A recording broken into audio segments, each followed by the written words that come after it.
It's 12 GMT in Accra. Good afternoon. You're watching Midday Live. I am Wendy Lai. Our headlines for this hour.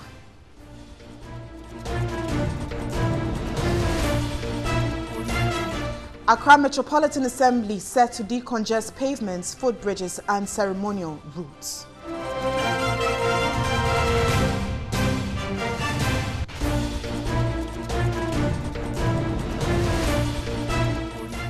Mental health patients in Ghana to endure some more weeks without drugs until new drugs are procured.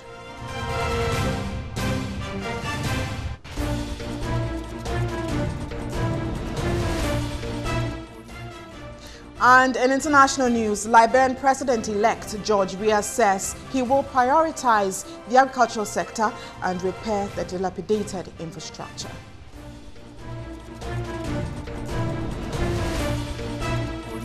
So we have details of these stories and many more, including sports, coming up shortly. Do stay. Let's start with our stories now. We first focus on health, and mental health patients in Ghana would have to endure some more weeks without drugs until new drugs are procured. Even though processes have begun to procure drugs for mental health treatment, information from the Mental Health Authority indicates it will take some time since most of the drugs are from outside the country. For 7 years, psychiatric hospitals across the country have been operating without procured medicines needed for healthcare delivery. Drugs for treatment has mainly been dependent on NGOs and benevolence of individuals. This is taking a toll on effective mental health care delivery across the country. Families who cannot afford the expensive drugs from private hospitals resort to alternative means of treatment, including prayer camps and spiritual healers. This, according to the head of communication at the Mental Health Authority, Kweku Brobe, has negatively affected mental health treatment. Those things that, they go into these alternative means, that they employ, does not help. And in most of the time, they come back again with an aggravated condition, and then you tend to spend more resources, treating these cases, which would have been perhaps nipped in the bud, at a more earlier stage. Even though procurement processes have begun, he was unsure when drugs could arrive at the hospitals, since most of the drugs are bought overseas. This is being done by the Ministry of Health's procurement team. So in as much as we are in contact with them, we know that the process has started. And again, most of the psychotropics are brought in from overseas. So definitely, you do expect some time lapse. Recently, TV3 reported on some patients at the Accra Psychiatric Hospital who are relapsing and whose state of health continue to threaten health workers due to lack of medications.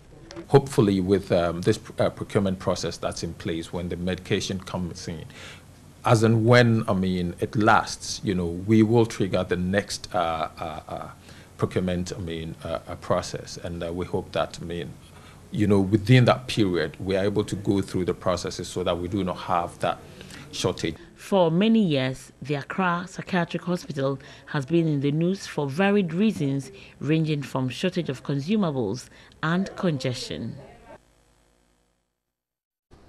We're still staying on mental health, and here in Ghana, 650,000 people are estimated to be suffering from severe mental health disorder, and a further 2,166,000 are suffering from moderate to mild mental disorder. The treatment gap is 98% of the total population expected to have a mental health disorder. Joining me this afternoon is Humphrey Kofi, is a country facilitator for Mental Health Leadership Advocacy Program and also the Executive Director of the Mental Health Society of Ghana. Good afternoon. Good afternoon. And thanks for your time. Good afternoon. Good afternoon to your cherished viewers as well.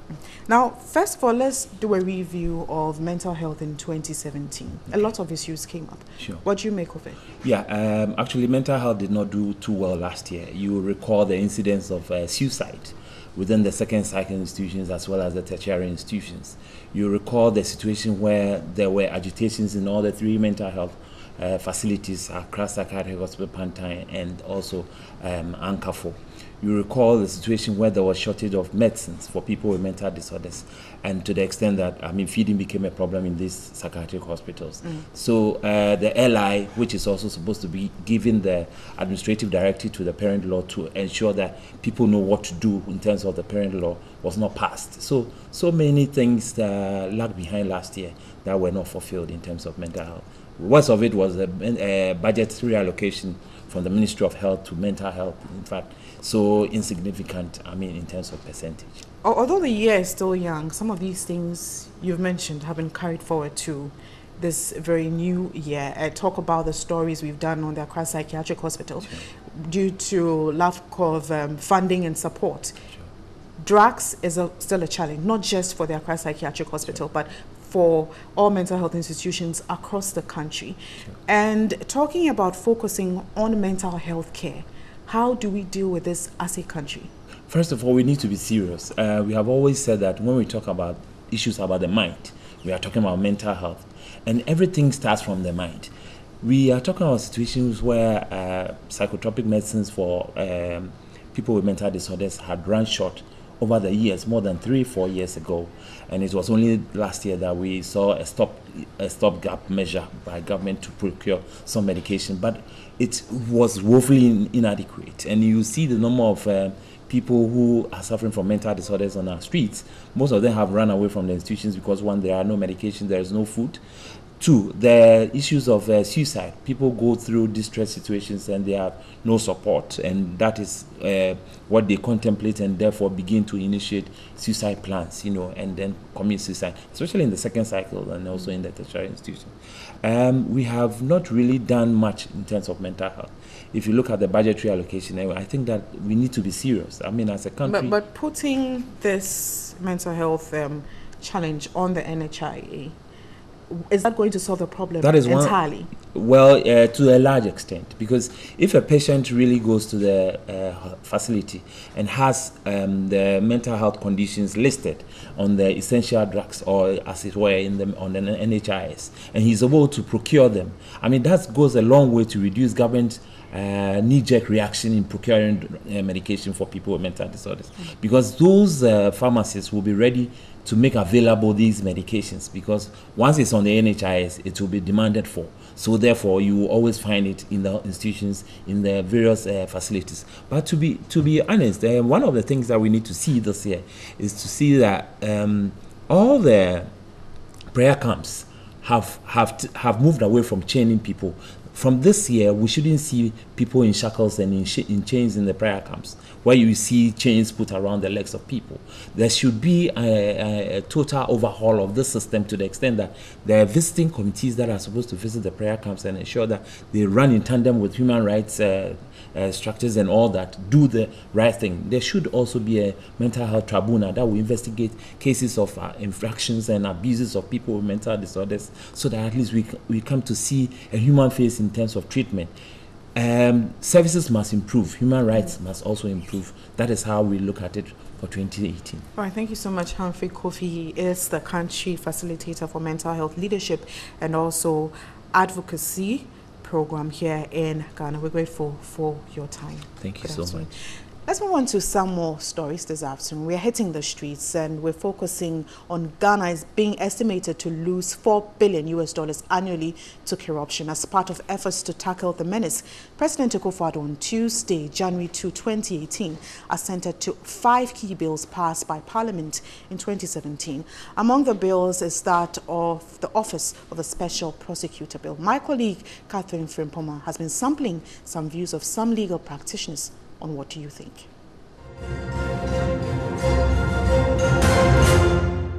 The Special Prosecutors Act, many believe, is a major leap in Ghana's fight against corruption. What is left for the president to do now is to choose someone who would be professional and truthful enough to maintain some balance in managing that office. What do you think? But the fact that there's even a public prosecutor will put public officials on their toes. They'll be careful that it is not just the Attorney General's office, but this is a special prosecutor. who will not look left or right, but will look at the issues as they are and pronounce on them. So I think it will go a long way, to go a very long way. But the issue is getting the right person or the right office who will be independent-minded. People who can tell the president or anybody in the face that this is what I think is right. That's the essential thing. Those who will not fear any other person apart from God, then they will say that I want to do a good job. And that even when I'm sacked for being too tough, people will come to say that I did a good job. That will ensure neutrality, political neutrality, competence, and you are able to get people from diverse areas. It can be even within the jurisdiction or outside the jurisdiction. Ghanaians, even residents outside the jurisdiction, can even apply. So it will be quite wonderful to do that. And when you open the field, you get more people to apply, and you are likely to get a very capable and competent and somebody who will be very neutral. I believe whatever be the process, it's an act that has gone through Parliament, and there's been a lot of thinking on the matter as to who and how it's supposed to be done. And I believe there are going to be prosecutors who are professionals, and I believe they will do their best. If it's like the president only sits and appoints, definitely there will be this idea of coming to witch hunt somebody.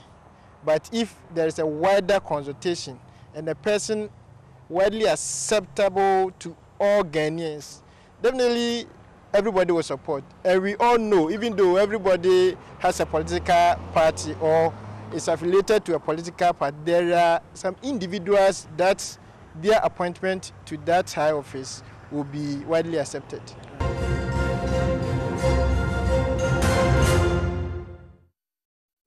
So we're still staying on this discussion, and I'm being joined via Skype by Edem Senano, co-chair Citizens Movement Against Corruption. Good afternoon, Edem, and thanks for your time.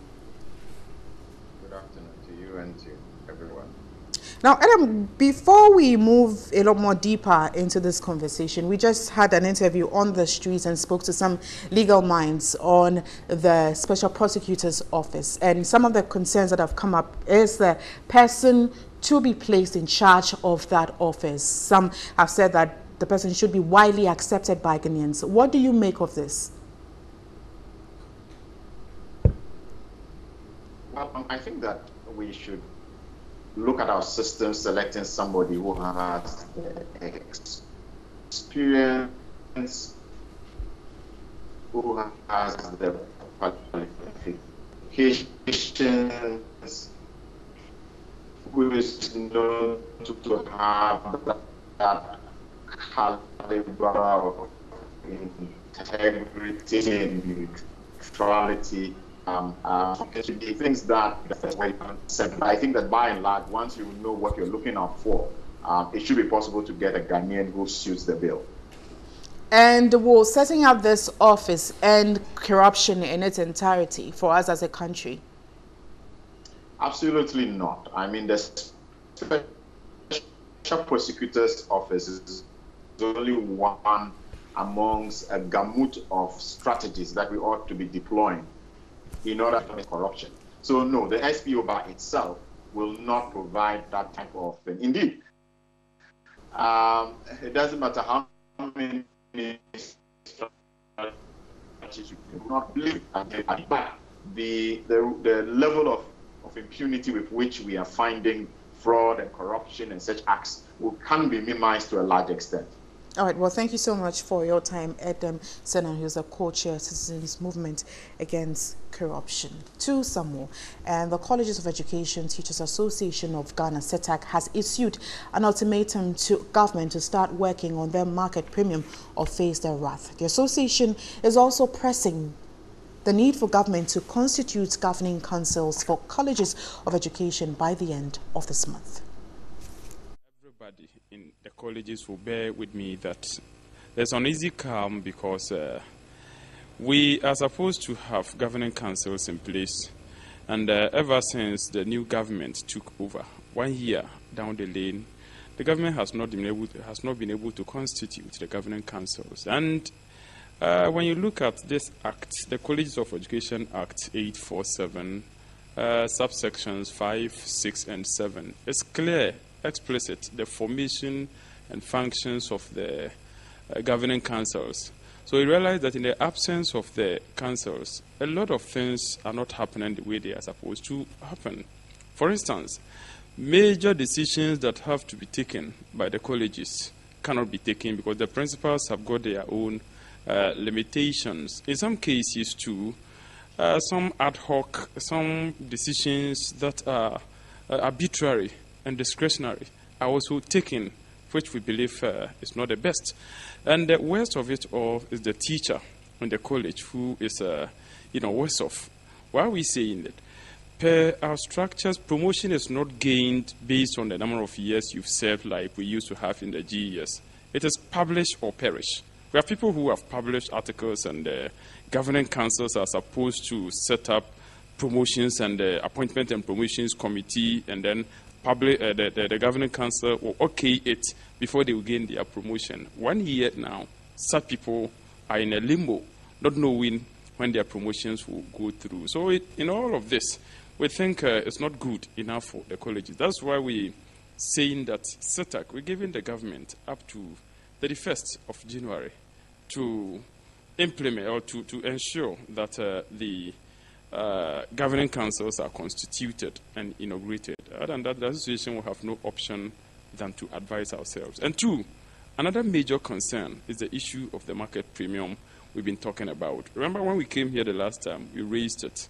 It is clear that all teachers in tertiary dispensation in Ghana here, talk of the tertiary, the mainstream universities, talk of the technical universities, the teachers over there are entitled, they enjoy market premium.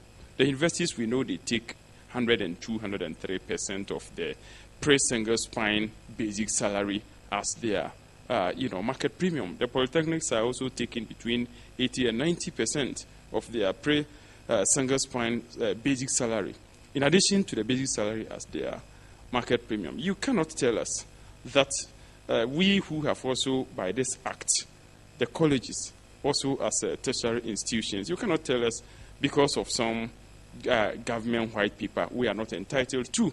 We should be treated as new entrants in the tertiary bracket, just like all other lecturers who have been engaged since 2012, and they go there to automatically enjoy these things. So on that score too, we have given the government up to 31st of April to ensure that the engaged leadership agree on whatever percentage that is deserving of the members of CETAC and effect payment by 30th of April. Yeah, as I said, 30th of April. Other than that, we have no option than to advise ourselves. The college teacher can no longer tolerate this kind of discrimination. And still on education, the Labour Front may this year witness series of industrial action if government fails to act swiftly. 3 teacher unions have served notice of strike to demand payment of arrears amounting to over 50 million Ghana cedis. According to the teacher unions, although the arrears were captured to be paid in March 2017 budget, they have not been paid. The unions comprise the Ghana National Association of Teachers, NATS, National Association of Graduate Teachers, NAGRAT, and the Coalition of Concerned Teachers, CCT. Now, the unions have been negotiating with the government for the past 11 months. And this afternoon, joining me in the studio, I do have Adokwe Ayikwe Awule. He's a Communications Director, Coalition of Concerned Teachers, Ghana. Good afternoon. Good afternoon. And thanks for your time. Thank now, you. arrears are accrued since 2013. Yeah. You did meet government and the relevant stakeholders sometime in September. And in December, you threatened to go on strike in the coming new year. What has become of your issue? Thank you very much. Now, we've been meeting with this new government then. But first of all, let me greet our teachers and let me wish all of them a happy new year. Now, this issue, as you are aware, started in 2013 as a result of a policy that was initiated by the previous government, of which we were not happy about. Now, we realized that this is a new government, and there is the need for us to give them time to settle down so that they will listen to us. But already there were about 21,000 forms that have already been validated for those teachers to be paid. And they promised that they've captured it in the budget and they'll be paying for it. And they said they needed about 88 days to validate the over 57,000 that are left. In September. And we have to even write to them severally before they decided that the validation will start, and it started somewhere in November. So we were saying that the 21,000 that have already been validated, pay them. But we realized that the minister will call and say that, oh, we have given the financial clearance, it ought to be paid. You contact controller and accountant general, and they will tell you the audit service have not brought the data. The audit service will also tell you they've sent the data. So we realized that it's like we've been so lenient in quote with this government because we've given them enough time. We realized they are a new government. They came with a posture that seems that they were going to listen to us, and their policy for education is teacher-centered. So we thought something good is going to happen. But we have realized that it seems they are giving us a tough time.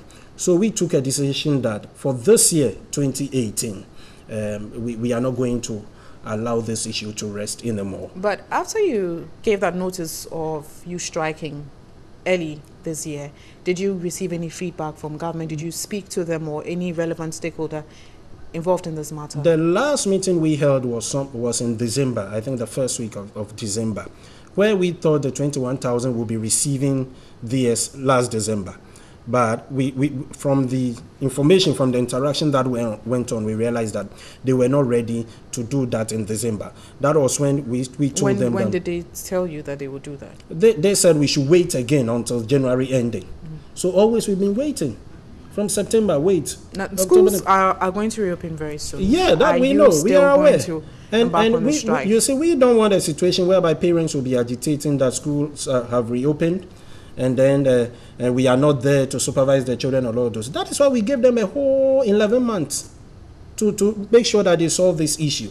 So we have entered into a new year, and this year we are not going to sit down on this issue again. I think the parents should bear with us, and whatever action we are going to take, they should bear with us and know that it is legitimate. We are not asking for salary increment. We are just asking for what is due us since 2013. Thank you, Adokoya Wule. Thank you very much. I have been speaking to the Communications Director for the Concerned Teachers. That's a coalition of Concerned Teachers, Ghana.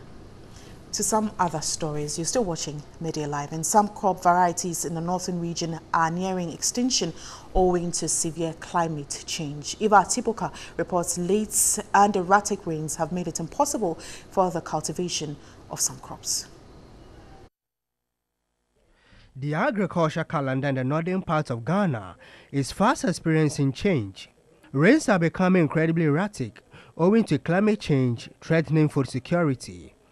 Yore ma polekpani kan marko yore de anyin zanza ko potinza atetamuga chenleta. Farmers now struggle. We do not get rains at the right time to sow, so we are mostly trying our luck and praying to God for what to feed on.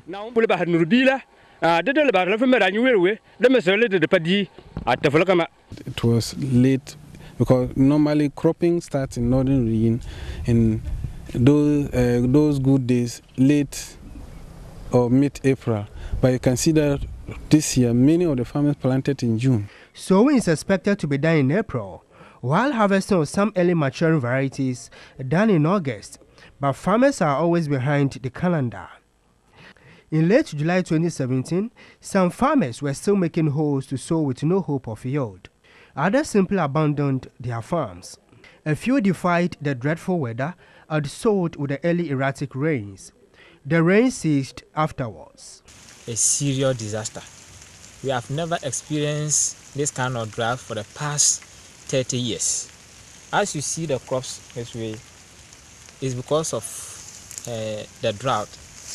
The last time it rained is about 3 weeks now. And because of that, every farmer in this community is a frustrated man. Year on year, farmers in the 3 regions of the north have resorted to abandon the cultivation of some traditional crops to fast-yielding crops. We're farming more than 8 crops, be it millet, be it bambaram beans, be it a certain local food we call adwa, and cassava, yam. We're all part of our farming activities. But those things I have mentioned, those crops I have mentioned, they are no more doing well here. If you plant it, you won't get good yield. Left with only maize and the rice.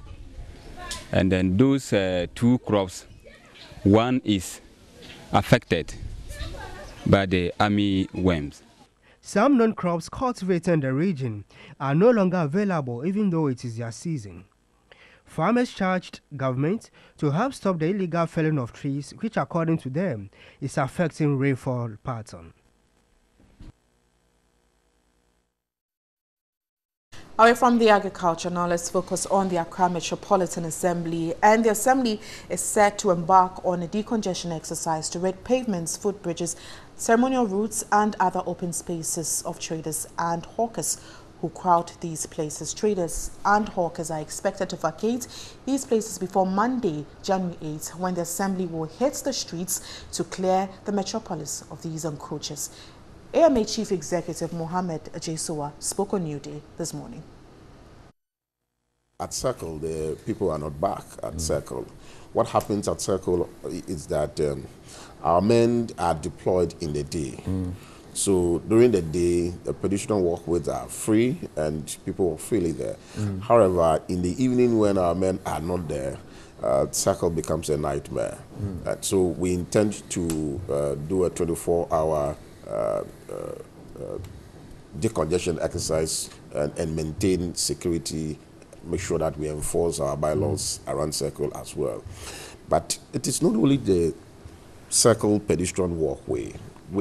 There's the whole Circle enclave, because Kwame Nkrumah Circle is the main transit point in Accra, and everybody connects to wherever you are going to within the Kwame Nkrumah Circle. The plan is to make sure that the people go back into the market. But the market is full. The market is not full. If you go to the market. I have spent 6 months of my time visiting all the markets. There's no single market that I have not been. I had engaged the market. I've been to Mokola, I've been to Kanshin, I've been to Malata, I've been to, the market. So the market women who themselves have come out. The market women go to the market, and the market women in the market will tell you that if you don't tell their sisters to come into the market, they will also join them, and they continue to join them. Wow. So when it hits 8th January, we will start seeing 247 guard in at least 3 areas. In certain strategic areas. So Circle, La Paz, yes. And you mentioned one other. And I mentioned La Paz also because, look, my brother, if you go to La Paz, it's quite chaotic there. Okay. And the chaos is not only as a result of the trading activity, but the commercial drivers as well. It's on record that La Paz records the highest road crashes in the whole of Accra. That's right. 15% of all the road crashes happens at one location, La Paz. People are hurt, people are killed just at La Paz intersection. I must admit that there are a couple of contributing factors to it, but we can minimize it when we take certain steps without even providing infrastructure. By next month, we're working with the Bloomberg Philanthropics Initiative to provide certain facilities that will ease the traffic situation, and also because we have spotted it, and that's one project. Pedestrian safety is one of my key priority areas that I'm working on. So we're providing like speed humps and pedestrian walkway, they provide intelligent traffic lights just to control the situation at La Paz. But in addition to that, you have seen traders that have taken the median. And La Paz Highway is a 4-lane highway. Right. You and I drive, and we drive not less than 80 kilometers per hour on that road. A brake failure can kill a lot of people there, in addition to all the mess that happens over there. So we're working also with the MTTD on this particular project.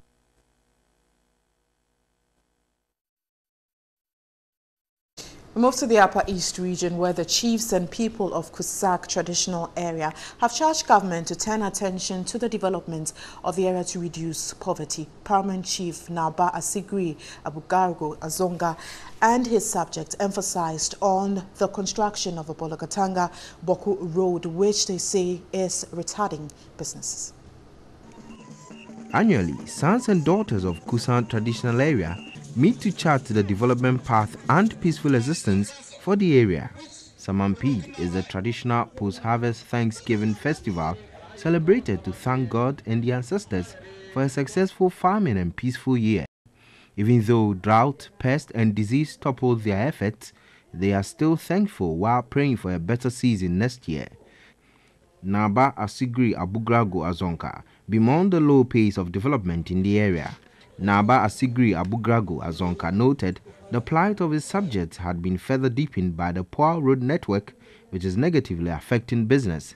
Politicians and government officials were also represented at the event. $1 million for each constituency, which Honorable Asiedu will benefit, and then make sure that his constituency will also benefit.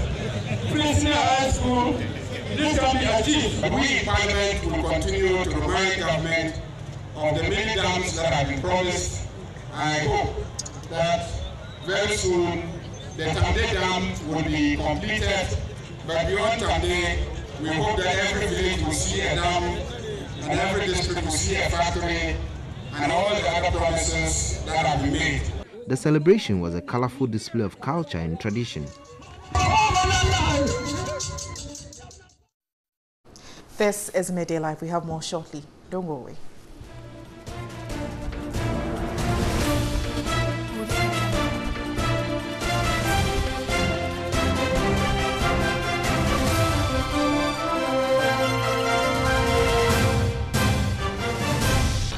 Mission is supported by Star Ghana with funding from Danida, DFID and the European Union.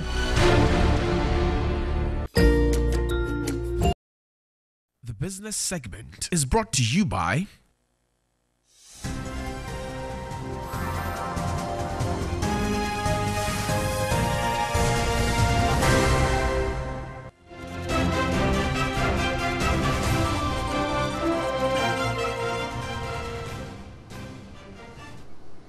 Thanks for staying. Let's start with our first business story. And fuel prices went up at the local pumps by a cumulative percentage average of 14% in 2017. 2017 started with 3.79 pesos, that's 3 cedis 79 pesos per litre of gasoline, and it's ending at 4 cedis 49 pesos per litre, translating into an average of 14% increment. During the year 2017, some transport operators had wanted price hikes in fares to compensate for the fuel price increases and increase in prices of spare parts. But how has the transport sector fared in 2017?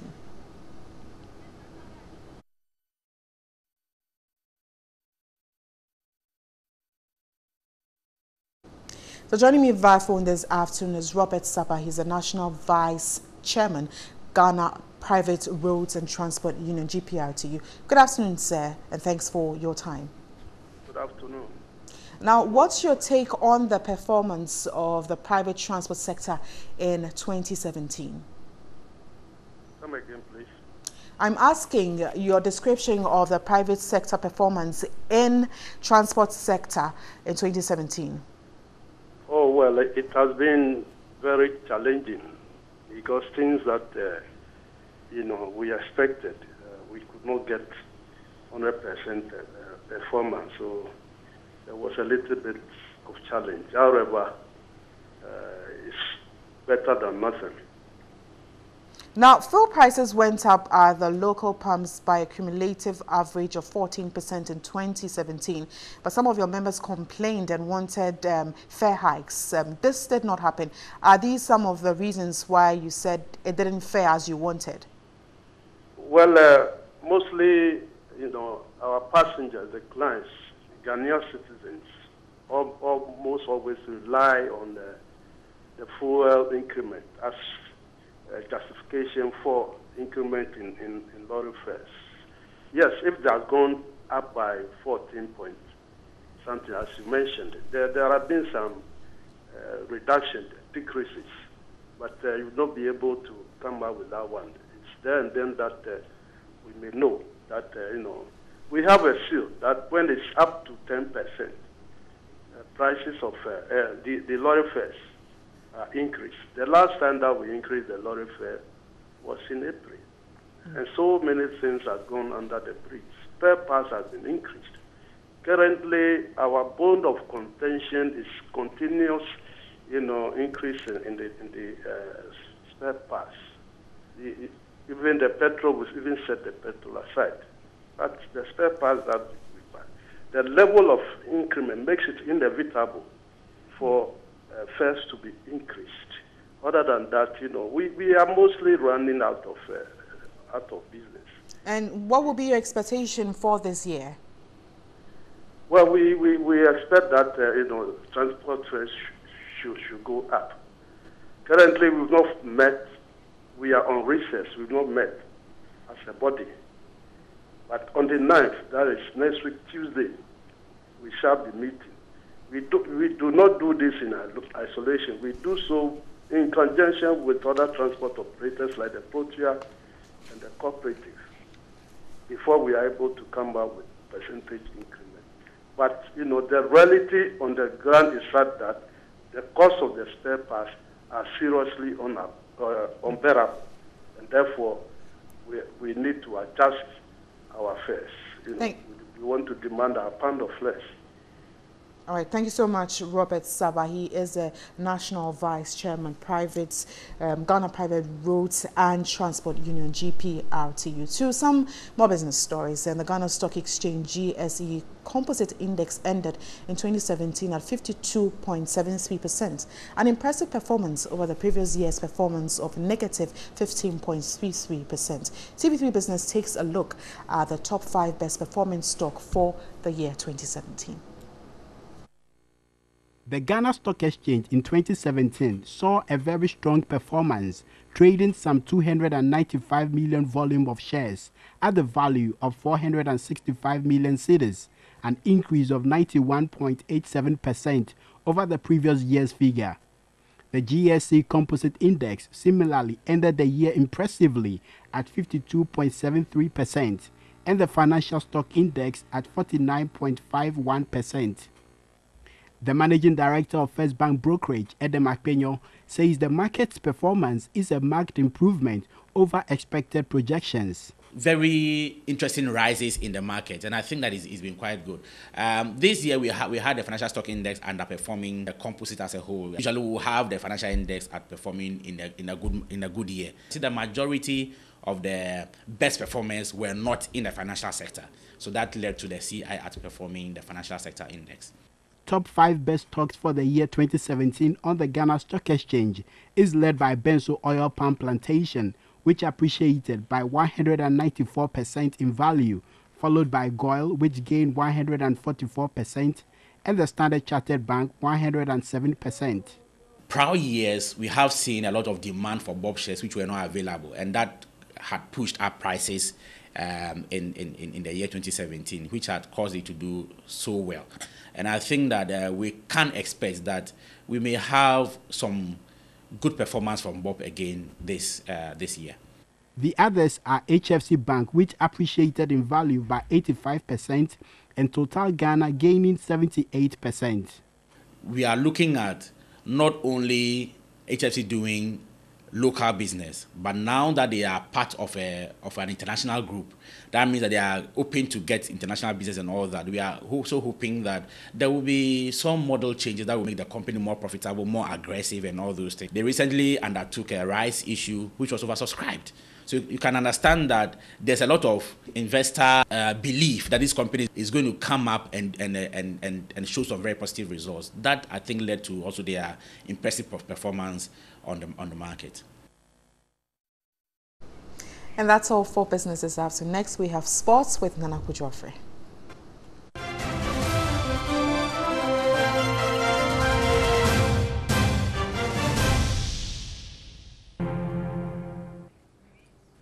Hello, it's time for Sports on Midday Live. My name is Anako Jafre with the updates. First, let's begin from home, and Accra will be buzzing with some big star names on Thursday at the 2017 CAF Football Awards. Mohamed Salah and Sadio Mane are due to fly on a private jet on Thursday to Accra to discover whether one of them, or Pierre-Emerick Aubameyang, will be named African Footballer of the Year. The award is due to be a celebration of African football at its best. And despite concerns about the Liverpool duo travelling down to Accra just before a crucial FA Cup tie against Everton, their coach Jurgen Klopp says that is not a problem. The only thing has to be physically there, and one of them, I don't know what it is, a cup or something else, and then there's nothing more important than to go there. That's how it is, and then I try everything to help that we can make it possible. Is it idle? No. Will it disturb? No. In addition to the Football of the Year, there will be awards for Female Player of the Year, National Team of the Year, Coach of the Year, and the Referee of the Year. Hollywood star of Ghanaian descent Boris Kujo will host the event that the organizers say will be world-class, but sports journalist Sadiq Adams has his doubts.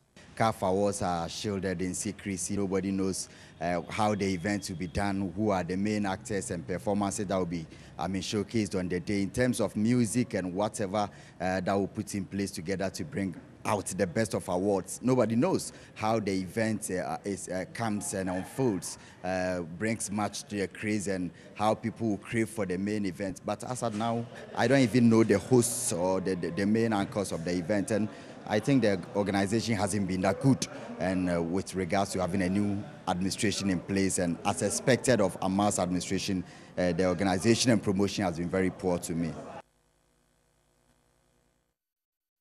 Another transfer window is upon us, and many football fans will be wondering where their favorite players will end up.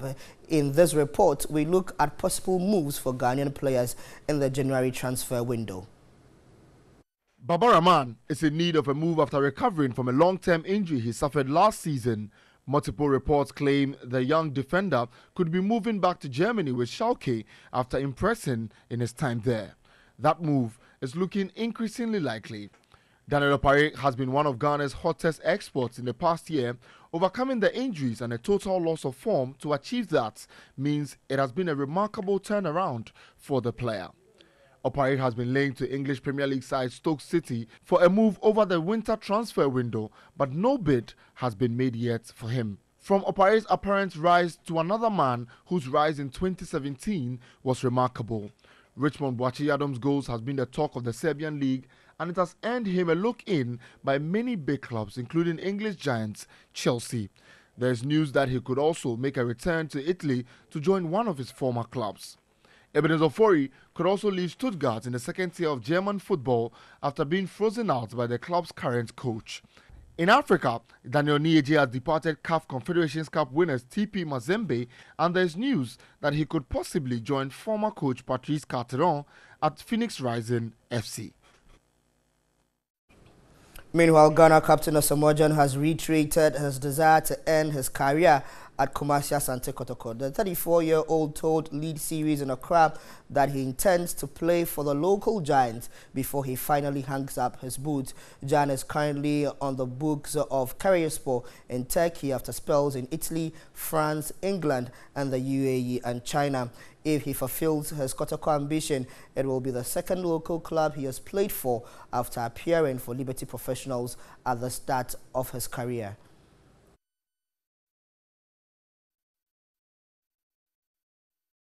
On to some boxing news before we wrap up. The Ministry of Youth and Sports is to establish a Ghana Juvenile Boxing Board to spearhead the development of boxing from the school level. The board, when in force, will have a 3-tier boxing category for lower primary, upper primary and junior level boxing development programs for schools.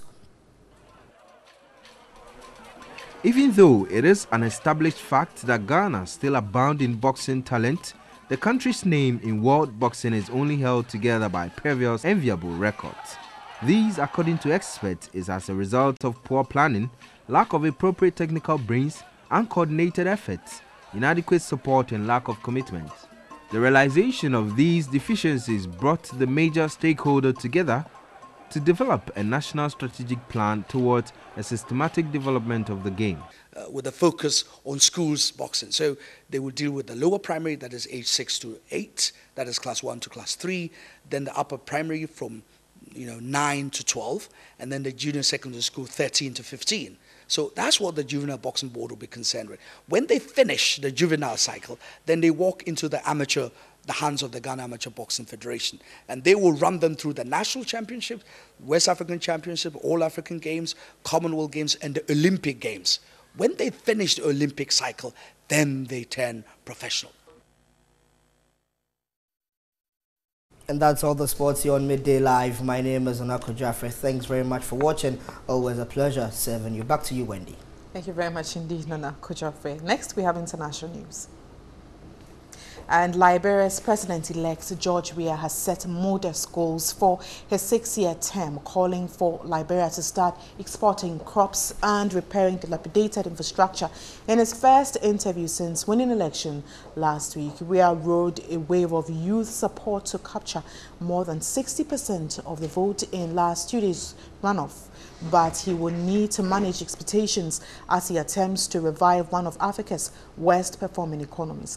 More than 60% of Liberians depend on agriculture for their livelihood, and multinationals like Malaysia-based Sime Darby have invested heavily in palm oil plantations. But the sector has languished due to low productivity, forcing Liberia to import more than 80% of its staple foods.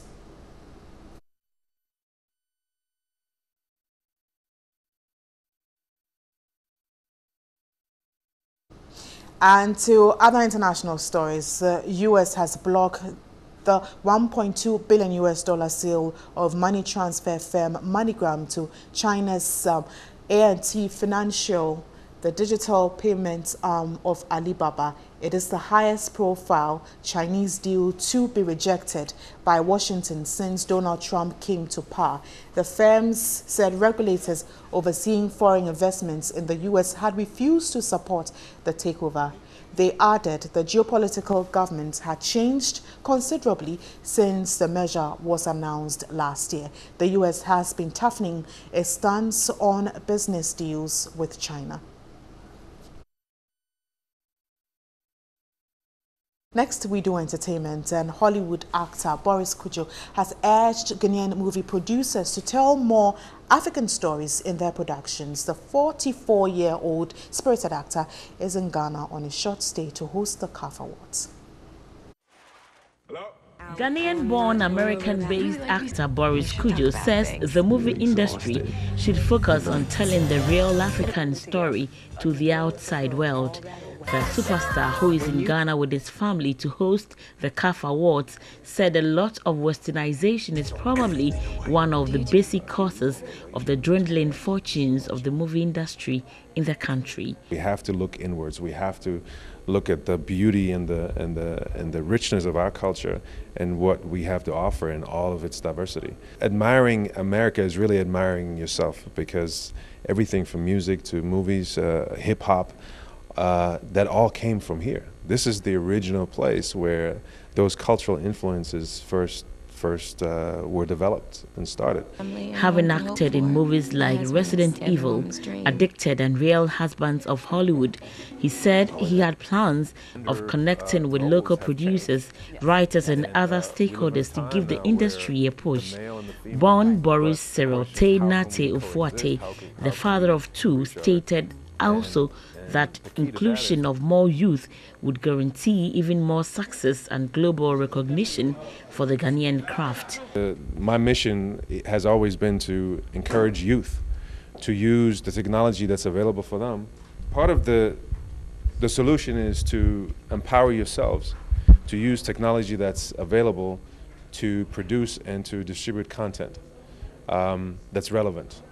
Talking about his trip to Ghana, Boris said it was a privilege to introduce his kids to his fatherland and show them the rich culture and its significance. He, however, noted that hosting this year's edition of CAF Awards in Ghana was a dream come true. On that note, we end Midday Live. Thank you so much for watching. I am Wendy Lido. Have a lovely afternoon.